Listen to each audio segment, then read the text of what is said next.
Hello, my name is Eunice Russell. Don't mind my voice. I'm dealing with a little allergy. I live in Brooklyn, New York. I am a non-union and yeah, no agent. What's the silliest thing you've done on a date or with a partner, and what's the most adventurous? Oh, well, the silliest thing I would say with my partner, my first husband, back home in West Africa. We chose one evening to just go take a stroll on the beach, and we decided to get crazy. It was in the night, so we thought it was okay. So we started, touching each other. The next thing you know, the real deal is happening. And then while we were getting busy, a police officer walked up on us. And it was so crazy and silly at the same time. And also a little bit shameful. Because we thought obviously it was night and nobody was gonna come. So for them to like catch us in action like that was the first time. And I guess out of shame, I couldn't stop laughing to the point where the police officer himself started laughing. And they just gave us a warning, allowed us to get dressed and get out of the beach. So yeah. Do you find it easy to speak openly about your sexuality and desire? Has this Yes. always been the case? And how has having a dialogue or lack of dialogue about these topics affect you? Well, it really it kind of has affected me in different ways. First of all, I feel like I've never had a dialogue, an open dialogue about it, even though I would have wanted to. That being number one, where I'm from, there are certain subject that it's not forbidding, but it's like if you speak about it continuously or often, or the desire to do so, they look at you differently.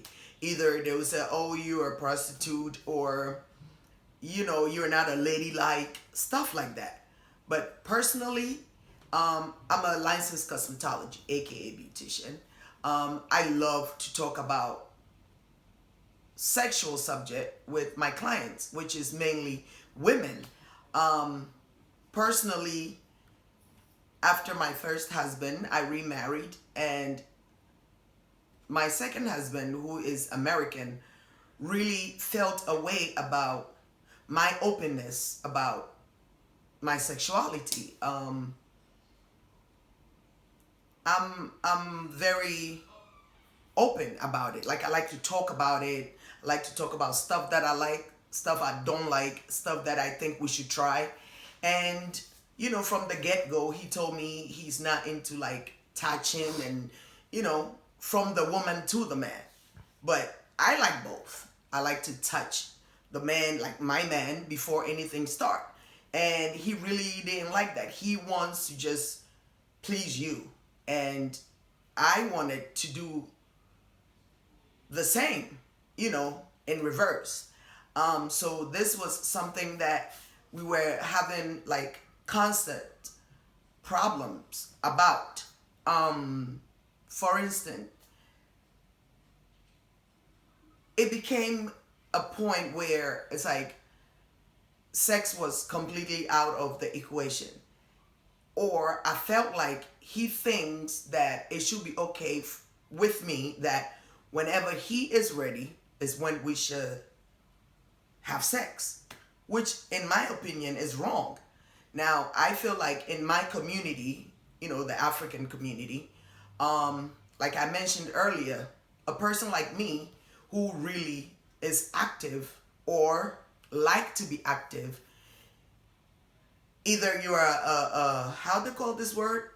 Nympho, or you're wild, or I don't know. So it's a touchy subject. Now, it really affected me in a negative way, to the point where now I'm divorced, and I strongly believe that played a major part, because it was a problem for me, for him not wanting to have sex often, or for him expecting me to wait till he's ready before we do that. So yeah, it really, up till today, I strongly believe that that was part of the main reason why we ended up getting divorced, even though he says otherwise. But yeah, I know, I that's my opinion. Yeah, so I think, yeah, I'll leave you guys with that, but there is more, but that could be later. How important is sex to you? What role does sex play in your life? Sex is very important to me. I feel like a lot of women feel that after a certain age, it should not really be a factor, but I don't believe that. Personally, and I'm saying personally because of my experience, I feel like sex is medicinal. Whether you believe it or not, as a female, if you are very active or you are someone that have sex oftenly, you tend to have clear skin. You're always happy and bubbly, ready to face whatever. You are always lively. And I feel like, me personally, sex make me lose weight. So yeah, it is very, very important. And what was the next one? What role does sex play in your life? Major role. Major, because like I mentioned, I'm divorced. It's been like 2 years now that it's by choice that I'm not having sex right now. And since that time till now, I feel like I'm more sluggish. I'm very ticked off easily. I'm emotional. I'm gaining weight. It doesn't matter how well I eat or exercise, whatever I do. And I strongly believe that it's because I'm not having sex. It's major for me. It's a necessity in a woman's life. And I'm saying in a woman's life because I don't know how the men really feel. But I feel like as a woman, it's a must. And I'm not saying that to say just get up and go out there and go have sex. But if you have a partner, that should be a major factor in the relationship. And, most importantly, I feel like it brings bonding between two people that have decided to be together. Sex is a bonding thing, So yeah, it's very important. Have you ever experienced low sexual desire? Oh yeah. Can you talk about it and how that affected your intimate relationships? Yeah. Like I mentioned, with my recent marriage that, just got divorced literally.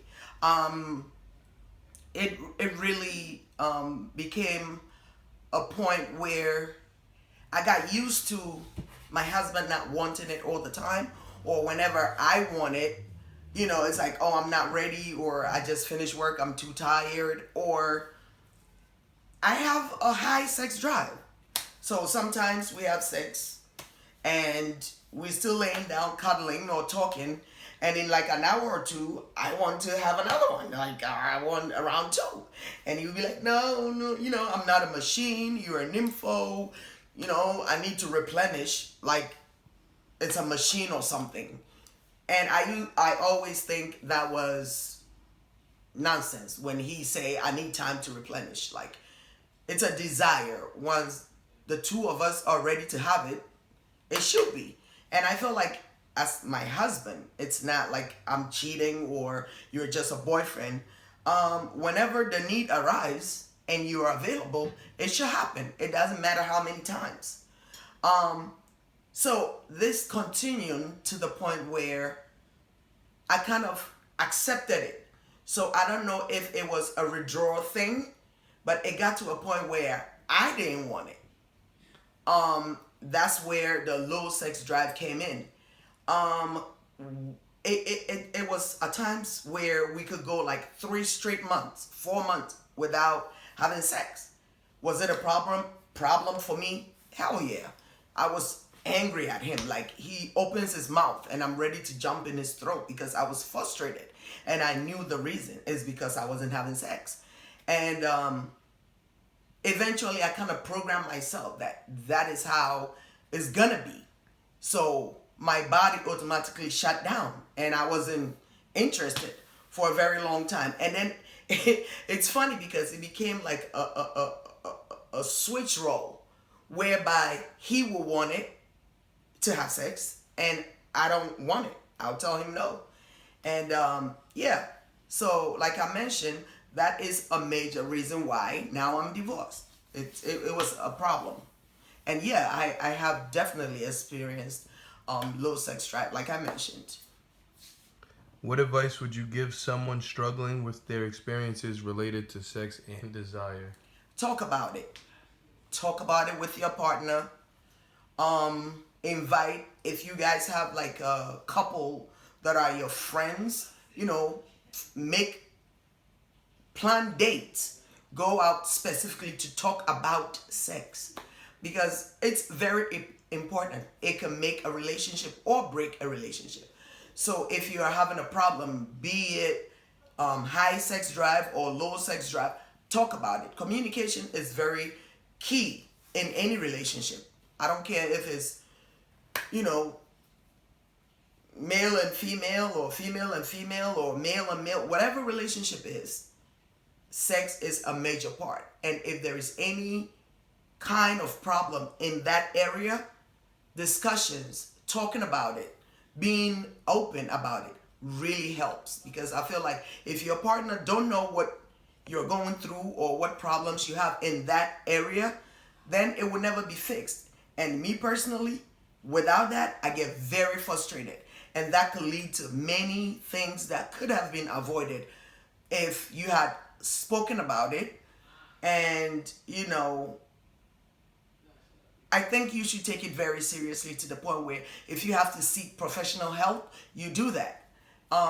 Like I mentioned earlier, a lot of women from where I come from, West Africa, it's kind of like a big deal to talk about sex all the time or talk about it, period. It's like a taboo. You're a woman. You have to be decent. You don't have to be saying certain things. No, I feel like that is backwards.